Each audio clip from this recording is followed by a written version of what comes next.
Hey Stampers, I hope you're going to enjoy this video on triple layer stamping. And remember, if you have any questions, please feel free to contact me at any time. Thanks.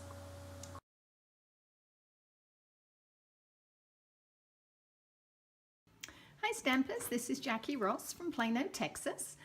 Your Stampin' Up! Demonstrator since 2000. And today I'm going to show you a technique called triple stamping. This is the card we're going to make, and kind of the basis for it is all hinged on the proportional matting.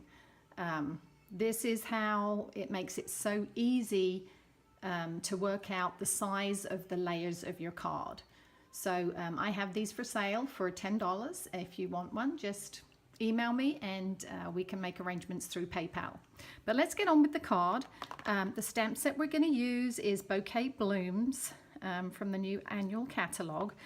And we're going to start, let's put this over here. I'm going to bring in my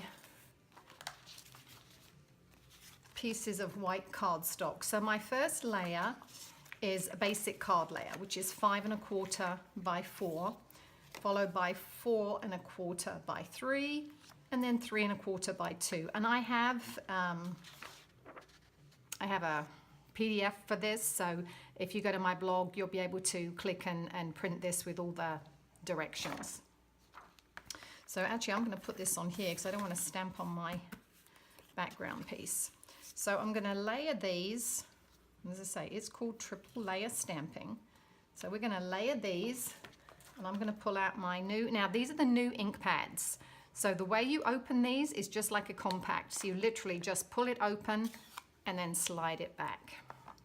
We're going to start with the large flower. Because this is kind of a collage style of stamping the background, you want to always start with your largest image first. So I'm just going to put my finger on here. We're going to stamp.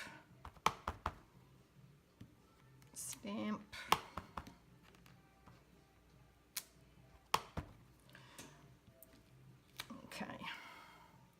Then we're going to come in with our next image, which is using, oh, sorry, that was mint macaron. This is now gorgeous grape. Don't we just have yummy names for all our colors? So again, we're just going to come in with our next image.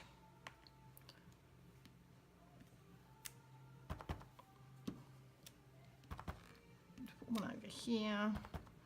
You know what? Let's put one here too. Okay, and then our final color is going to be crumb cake, which is actually going to be the base for our card. And we're just going to fill in now. Oh gosh. All right, okay, so we have an oops over here where I dropped the stamp, so this is a great place to put, see, nobody would ever know I just messed that up. So we're just going to fill in with the crumb cake. That's the nice thing about collage stamping. You really can't do anything wrong, because if you drop a stamp, you can just put a stamped image on top. Nobody will know. Okay, so basically this is going to be our card. So when you look at, let me move this out the way. So when you look at this, you can see that because you've got the layers of thickness of the cardstock, that's why you don't always get an image, a complete image all the way around. So at the moment it looks a little bit messy, but look what happens when we add the layering, the next layering pieces. So the base of our card is standard card. 5 1/2 by 8 1/2, and then scored at 4 1/4. So let me look for my, oh gosh, where is my snail? Okay, I know I just had my, oh, here it is. All right, so our first layer, coming onto our card. Remember, this is our 4 1/4 by 5. This is our standard. This is the first layer. And then this one is our next layer, which is 4 1/4 by 3. I don't know where, oh, hold on. That needs to go onto this piece. And the crumb cake size for this piece is 4 1/2 by 3 1/4. And now, and when you layer these pieces onto your card, there's no dimensionals underneath. You're just sticking it straight down on top. And you can see here that where you originally had a gap, it gets covered because of the layer of crumb cake that's going behind it. So then our final layer here, we're going to put this on here, but before we attach it to the rest of the card, we need to do our label. So we're going to use the word thanks that also comes in this set. You've got "You're the best," it's got some great sentiments, "Happy for you," and "Friend." We're going to use this in the crumb cake. Stamp our thanks. This is a really fun, I like the font on this. I like that kind of scripty style. Then we're going to use our punch upside down so we can see where we want to do it. And we're going to have the thanks a little bit to the right so that we'll have room to then punch a hole with our 1/8 inch hole punch to attach it to our card. So I'm just going to take a little piece of our linen thread, like, I don't know, like this much. I don't know what that is, 5 inches or so. Snip that off and poke that through the hole. I like the 1/8 inch hole punch because I don't need my glasses to be able to thread this linen thread. Okay, if any of you are like me and you need your readers for everything, this one, that's a good size hole punch. And then we're going to use this beautiful mini striped ribbon. This is a 3/8 inch ribbon, and well, you can see from the way I'm stroking it, it is a really nice soft ribbon. And the nice thing is they're very thin stripes, so if you mix it with a pattern, it still looks good. It doesn't make it look too busy. So I usually just leave the ribbon on the roll, and then I'm just going to tie a double knot. You really don't need it, but this ribbon is pretty. You don't really need a bow with it, which can make it a little bit bulky for going through the mail. Just trim this off here. We're going to shorten that a little bit. And then we're going to poke this under here and tie a knot.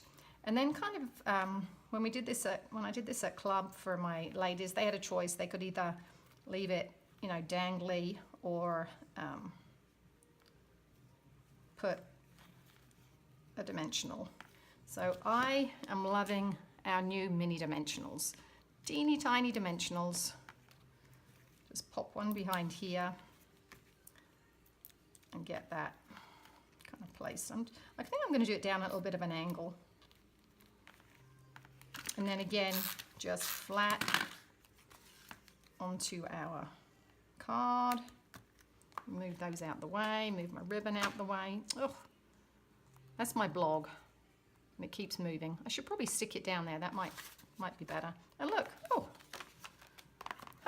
the same but different. 2 cards. So I hope you like the card. Let me show you. We did a calendar. We've been doing a monthly calendar.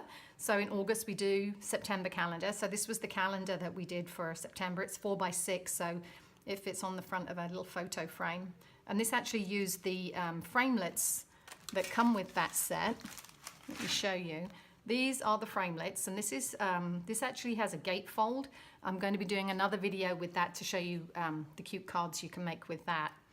I have a few cards here I can show you. I'm going to move this out the way for now and move this one out the way so you can see.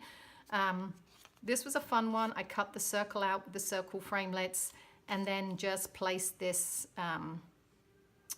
this stamp right in the middle, and then used my alphabet dies to personalize this for J for Jackie. This one, I love the color combination. Barbara made this one. This one's using texture paste. My next video actually is going to be showing you how to use the texture paste and tint it with your colors, so watch for that. This is one of the new colors they just added to the Stampin' Up! Collection. This is the Mango Melody, and it is just gorgeous. I'm not sure if my camera actually picks up how beautiful this is. I mixed it with the basic gray, and then again used that same classic label punch just to kind of accent and highlight the words. The rhinestones here, those are the regular basic rhinestones. I just took a black Sharpie marker and colored them to make them black. This is kind of going back to the basics. This is how I started stamping, just real simple. Stamp the image, stamp it, punch it, and then layer it with the coordinating cardstock. Love this card. I love the simplicity of it. Another simple card, again, stamping off so that it shows, you know, one ink pad, two colors, simple punches, stamped on this side of the card, and then when you open it, kind of finishing off on the inside. Again, I love simple. This is the new Grey Granite. I love this color. This is kind of a mashup color between smoky slate and the Sahara sand. So it's kind of a grayish gray, very on trend. And when you put it with that new pineapple color, oh gosh, it's just gorgeous. And then a couple of rhinestones to add the arty look. Back to my Mango Melody, stamped with the Mango Melody in the background, that black, and then the ribbon with the little silver, and then the silver leaves.